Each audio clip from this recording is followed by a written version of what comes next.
Before I begin, though, I want to start with some thank yous. Karina Sainz, who is my producer on this event and helped put this together and was my other half to make today happen. Thank you so much, Karina. Mary Lou. I don't think Karina is in here, but we can give Karina this. Mary Lou, for providing the encouragement, the enthusiasm, the space for this to happen. I was asked at lunch, like, why Dartmouth? Like, why is this happening here?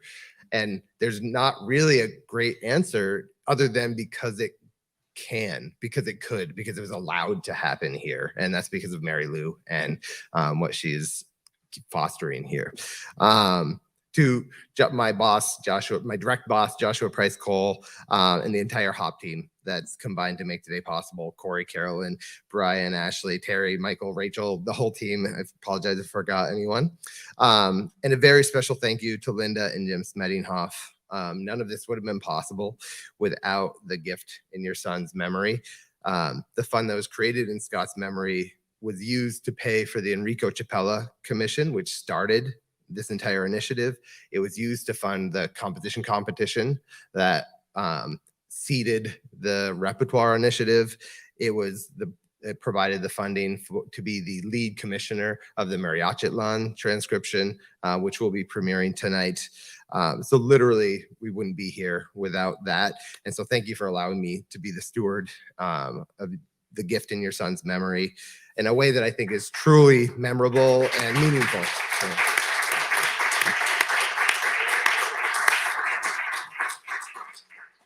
And finally, I would just like to acknowledge that we're on the ancestral lands of the Abenaki people, which I find more significant today as we explore Mexican art and culture, which is also rich with the contributions of their own indigenous populations. So the genesis of this project. So I'm just going to put this out there.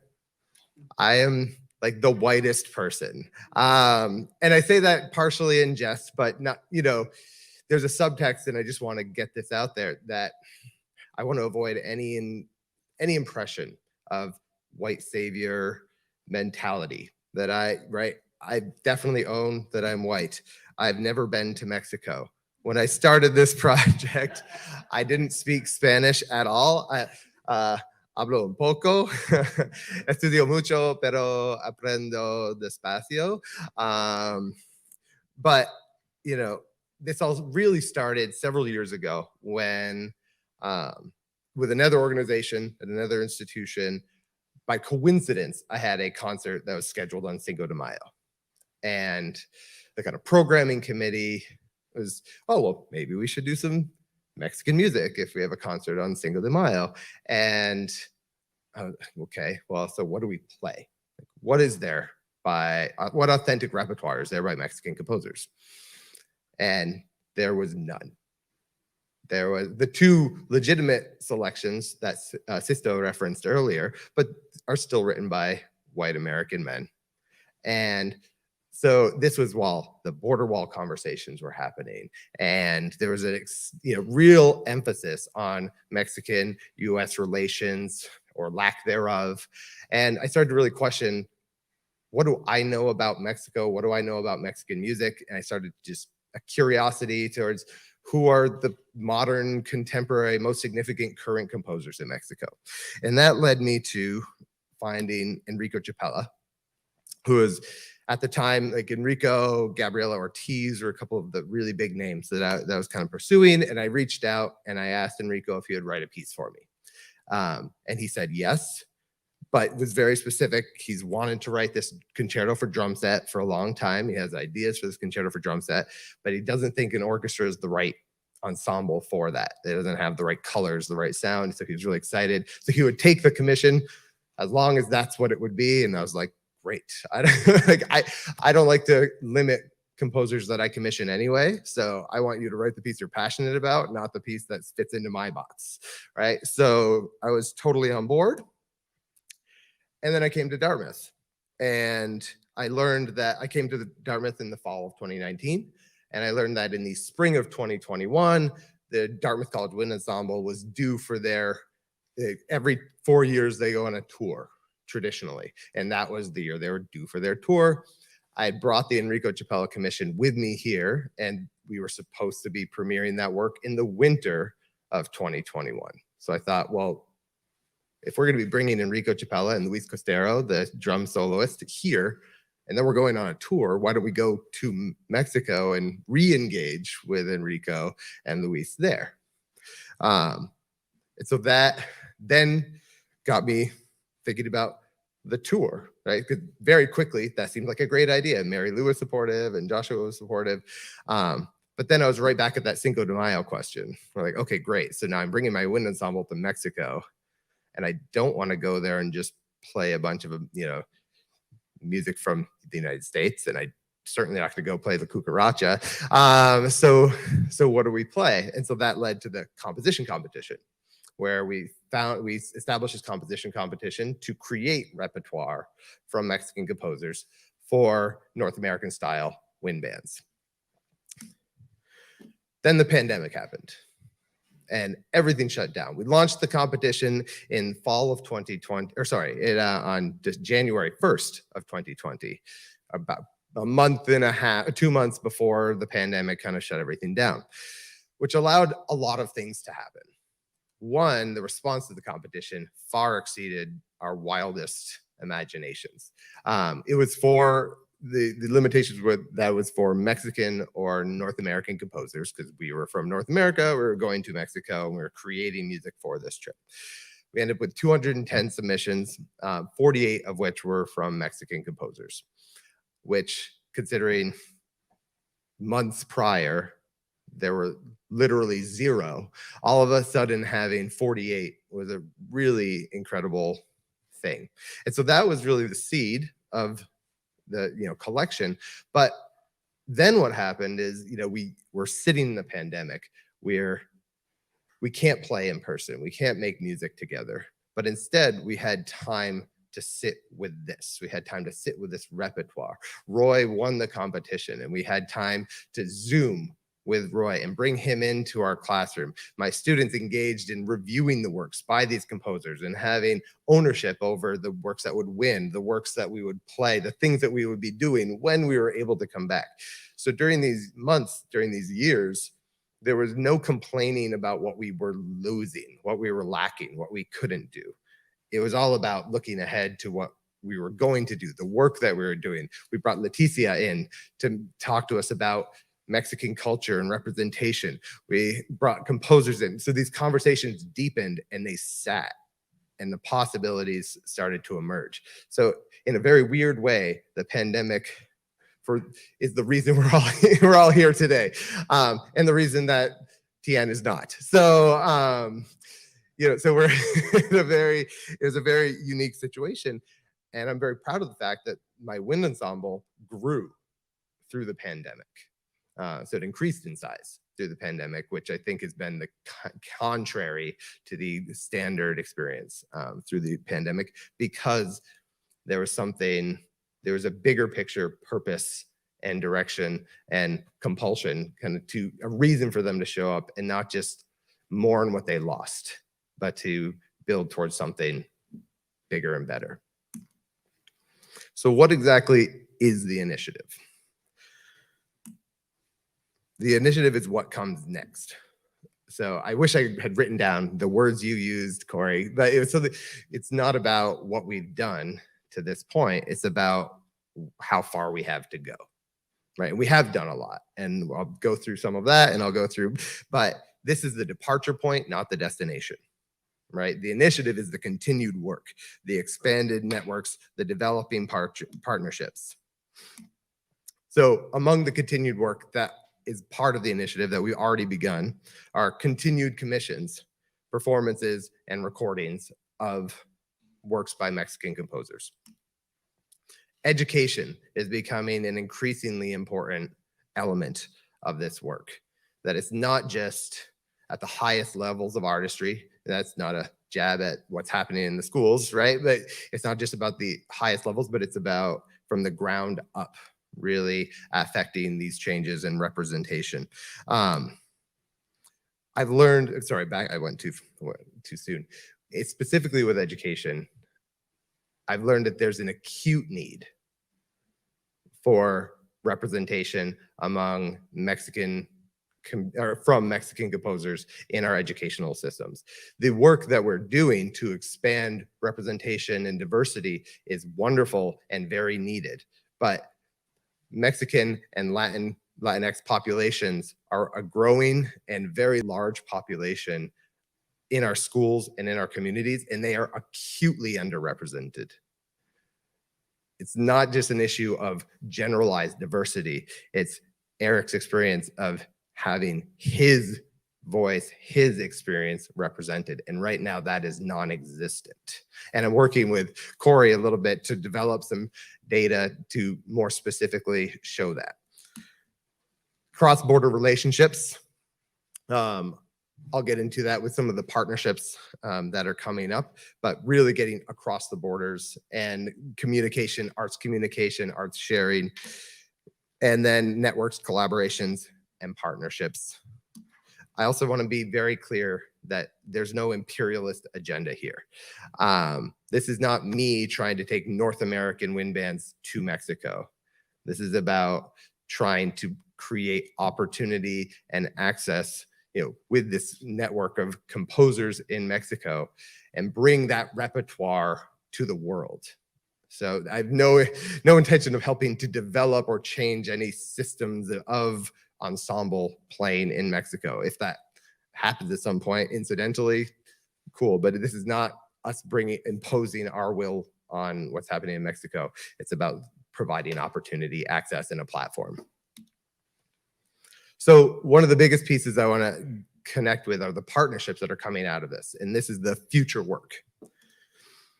So with each of today's presenters, Mary Coffey, she provided a tour a few weeks ago. We took a night off from DC, Dartmouth College Wind Ensemble rehearsal earlier this term. And in lieu of rehearsing, she provided a tour to the wind ensemble students to start to provide a larger context for the work that we're doing.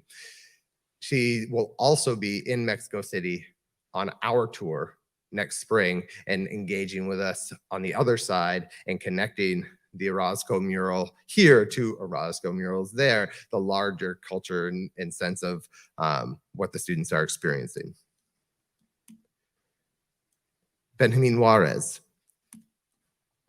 Benjamin and I are collaborating on a course of Mexican music that we'll be proposing to teach to the music department here. I would be the primary teacher, but Benjamin would be an artist in residence assisting with that course. The goal being that it would be taught through the Dartmouth Music Department, but that students in Mexico could also participate virtually, and with partnerships with other institutions, they could receive credit from their own institutions by zooming in to our course. So not that they would receive Dartmouth College credit, because that's very complicated, but that they would receive credit from their own institutions. Sisto Montesinos and I will be presenting on this, the Dartmouth College the Mexican Repertoire Initiative at Dartmouth, at the World Association of Symphonic Bands and Ensembles Biennial Conference in Prague this July 2022. And Sisto has also been a wonderful resource for me. We're continuing to build and rebuild the historic band repertoire of Mexico, which is as rich and historically viable as the band history in North America, when you think of the Sousa bands, and so it's a parallel history, but much of that has been lost. And so Sisto's research is restoring that, which you'll see one of the first examples of in the concert tonight with Rodrigo Martinez's reorchestration of Vals Carmen by Rosas.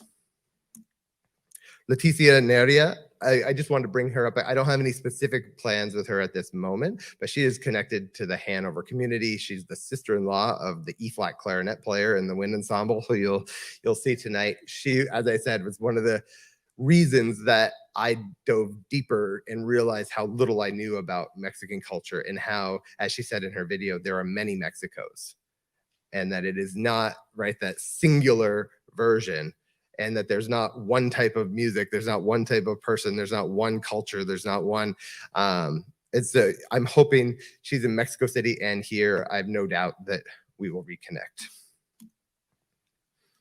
Continuing with today's presenters, Philip Brunel. So we have partnered with Philip Brunel Vocal Lessons in Cantere to include all of the repertoire that was created through the Cantere program in the Mexican repertoire collection, much of which has never been made available to the public prior. And as already there, it's up. The website was launched yesterday, and it's available. Thank you. I'll show it too. So Philip has also invited me to join him on the next composer recruitment residency trip that he goes in his next trip to Mexico City, so that I can shadow the process in the hopes of learning what it might look like to create a comparable program for instrumental composition here at Dartmouth and in New England. It's very complicated with visas, but we happen to know someone in common who helped Philip early on in his process, so perhaps there's some inroads that could be made. Tien and Jorge, we will also be sharing all of the repertoire created through the Si Se Puede repertoire or residency program into our repertoire collection. And as I live in Amherst, Massachusetts, which is very close to Holyoke, Massachusetts, I'll be visiting and attending rehearsals and participating in their residency program starting on Tuesday. Eric Jimenez and Corey Meals. I'm working with Corey. Sorry, I'm scrolling up on my notes. Working on Corey on increasing representation on educational ensemble and educational ensembles and state lists, and Eric as well. We've already started that work with one of the pieces that you'll hear tonight, Nubia Jaime's Little Mexican Suite, positioning movements of that and trying to get that onto Texas state lists and other state lists. We're also pursuing educational commissions as part of the initiative and collection. And through a generous gift from Willie Perez and the TMF Music and Festivals Tours, we've commissioned our first work for middle school band by Nubia Jaime, which will be premiered in the winter. And Eric is helping me connect to a middle school band. We're looking for a middle school band with a large Mexican or Latinx population to premiere that work. So we're trying to directly connect works by Mexican composers for educational ensembles with ensembles that reflect those composers. I'll also perform the work with the Youth Winds Ensemble here at Dartmouth next winter. We have a couple of affiliated collaborative faculty that we've brought on. Xochitl Chavez is an assistant professor at University of California, Riverside. She's the first tenure-track Chicanx assistant professor in the Department of Music at the University of California, Riverside. She specializes in indigenous communities from southern Mexico and transnational migration. Her current work focuses on second-generation Zapotec brass bands in Los Angeles, California, and transborder relationships with their communities of origins in Oaxaca, Mexico. Where our partnership comes in is that I've come to learn that musical styles and traditions are wildly varied across Mexico. It's not a homogeneous culture. Instrumentation varies, styles vary, history varies. The region that is most closely related to wind bands of North America is Oaxaca. But Oaxaca has proven to be very difficult to tap into, and so Xochitl is going to connect me through her work directly in person with some of her connections in the Oaxaca music community, because there's a vast repertoire existing in Oaxaca that pretty directly connects to North American wind bands. They typically don't use oboes or bassoons, but pretty much everything else is parallel. That nobody knows about, hasn't been made aware or shared with the world. There's Xochitl. And we have Joanna Lundy. Sorry, she's here actually. Lundy. London, because I haven't actually said it out loud before, but you're here to correct me in case I'm wrong. So shockingly, totally coincidentally, Joanna is able to be here today despite living in Tucson, because she was visiting family in the Portland, Maine region and decided to make the trip over. So Joanna is the assistant professor of horn at the University of Arizona, the Fred Fox School of Music. And she founded the Borderlands Ensemble in 2017, which aims to disrupt barriers imposed by classical music traditions with concerts on both sides of the border that feature primarily composers from Mexico and the United States. One of her other areas of research includes gathering and performing music for wind quintets by Mexican composers. She recently shared with me 60 works for wind quintet by Mexican composers, which we've already integrated into the Mexican Repertoire collection. You can see her in person right there, or you can look at the lovely shot that I stole. All right. We have some extended partnerships. And We Were Heard is an organization committed to connecting performance partners for underserved and underrepresented composers. They have agreed to help edit some of the works from our collection that have been submitted and connect them with performance partners. We had the wonderful problem now of having way too much repertoire for the Dartmouth College Wind Ensemble to perform independently. So connecting with And We Were Heard will allow us to partner with additional institutions to get performances, reference recordings, so that we can share those recordings on the Mexican Repertoire collection. In addition, we found that because of the lack of similar ensembles in Mexico, often there's some inconsistencies or some light editing that needs to happen in order for the works to be performable by North American ensembles, and they'll be tackling that as well. Luis Miguel Sanchez. Luis is the director of the UNAM Wind Ensemble in Mexico City. As part of our continued work here at Dartmouth, Luis and I will be participating in a conductor exchange. So in the fall, Luis will be coming here and conducting the wind ensemble, along with Pacho Flores, who will be performing the Arturo Marquez Trumpet Concerto that Marquez wrote for Pacho Flores with us. And then on December 4th, I will be guest conducting his ensemble in Mexico City. That will be a precursor to our ensembles working together on the DCW's spring tour to Mexico in March of 2023, where his students and our students will rehearse and perform together in Mexico City. And we get to Enrico Chapella. Next winter, we will finally realize the commission that started this whole thing. Enrico Chapella's Concerto for Drum Kit and Wind Ensemble with soloist Luis Costero. Enrico and Luis will be coming to campus in the winter term, and then we'll have an opportunity to re-engage with them during our Mexican tour.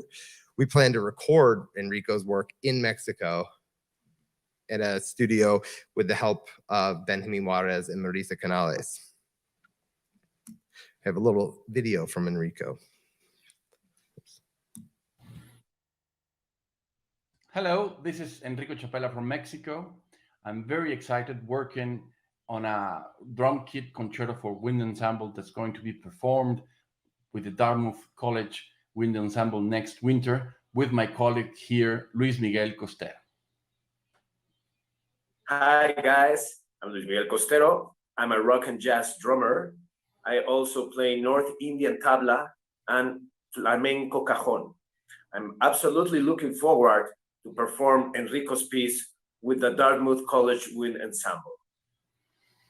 And this piece is going to be interesting, I hope, because we are going to throw in all these influences of rock, jazz, Indian music, and flamenco music. So see you soon next winter in Dartmouth College.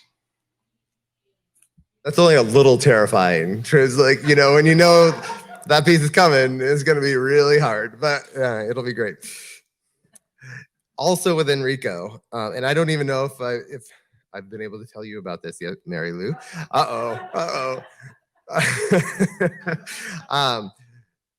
So as I mentioned, there was a disconnect with a lot of the works from the competition. It was, since there isn't a strong wind band culture that mirrors our culture in North America and Mexico. There were examples where composers weren't sure what to do with the euphonium, right? They didn't know how to write for certain parts of the ensemble. Because in Mexico, there's no expectation in school and conservatory for a composer to learn or to write for this type of ensemble. So to take steps to address that and more directly connect this opportunity, I'm partnering with Enrico Chapella, who is the director of 2 composition schools in Mexico City, NICO, Núcleo Integral de Composición, who Charlie Philip Daniels Torres is also on the faculty, who Calliope Reed Quintet performed a work of his last night. And at CM, here's a couple of pictures of the NICO school and CM. And so we will be offering a workshop on North American style wind band composition at both of these schools. Traditionally in his NICO programs, he has 30 to 40 students participate in each workshop. And so through this workshop, it'll be about a year-long project. Students from Mexico, Mexico City, and other countries in Latin America will learn how to write for this type of ensemble. And then I will be connecting that with a coalition of North American wind bands that will read these works for the composers to provide feedback and reference recordings. These are the schools and directors that I already have on board to partner in the coalition. Trey Blanco at Butler University, Jeffrey Malecki at the University of San Diego, John Zarco at the University of Texas, San Antonio, Andrew Hunter at the University of Texas, El Paso, Eric Jimenez, Prairie View A&M, Sixto Montesinos, St. Mary's College, and we'll be participating here at Dartmouth College. And that brings me to the collection itself, which launched yesterday. So because going between PowerPoint and a browser is a little clunky, I just took a couple of screenshots, but you're welcome to explore this on your own. So essentially, this is an open source, this is a resource. There's no monetary benefit to me, to Dartmouth.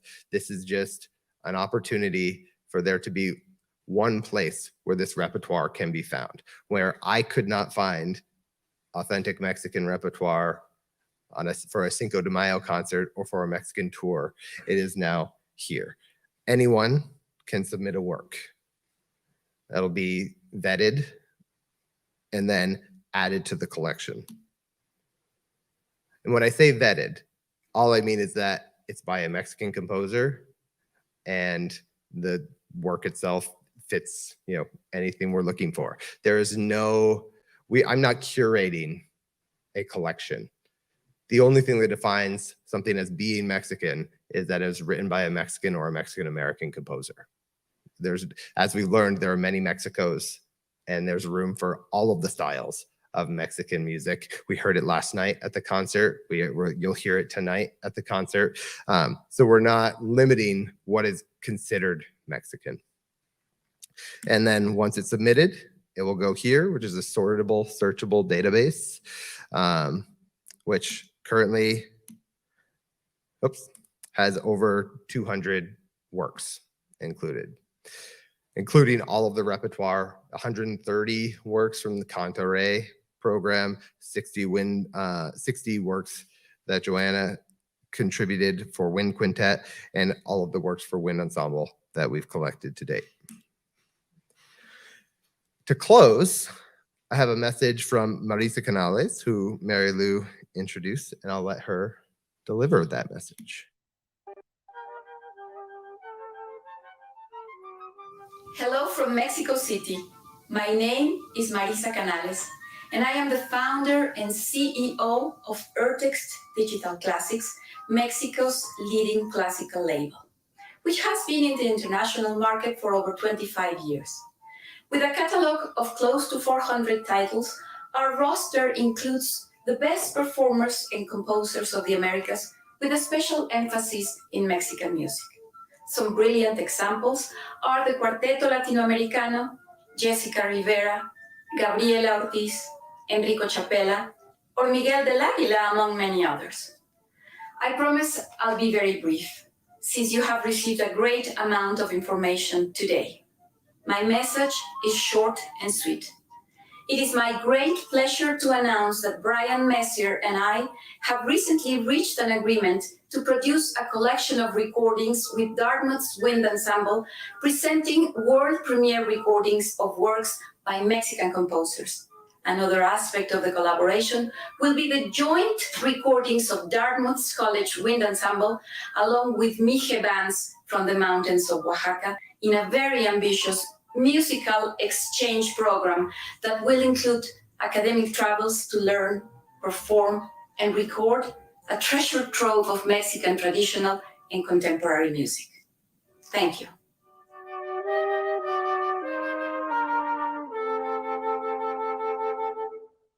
So I'm incredibly excited for the next stage of this. I hope to see you all back here in the near future. As I explained, I expect to have partnerships with nearly everyone in this room, if not more so. Thank you, everybody.